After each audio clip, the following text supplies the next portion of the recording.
Hello বন্ধুরা, তোমার তার এখান ভিডিও লিয়ে চলে আসনু। এই যে রান্না, আজি রান্না কি করেছু ওগুলো তোমার শেয়ার করেছু।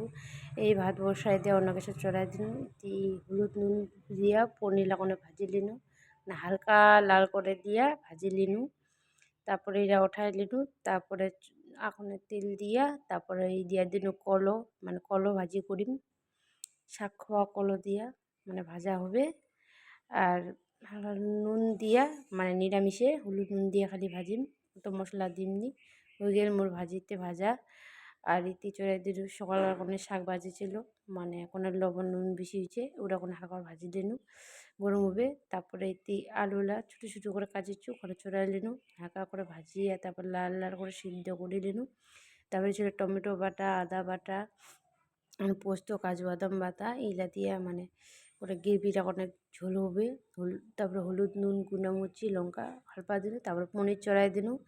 তাহলে ঘেটে মেটে করিয়া দিয়া তারপর ভালো করে ঘাটি টাটি দিয়া মানে হালকা যখন ফুটানো মানে সিদ্ধ আগুনে করবে, অনেক সিদ্ধ গরম মশলা দিয়া তারপরে আর কোনো ঢাকা দিয়ে দিন, জল কোনো দিন চুলের জল মন দিয়ে নামাই লিনু, মানে ওখান দিয়ে সবজি হবে।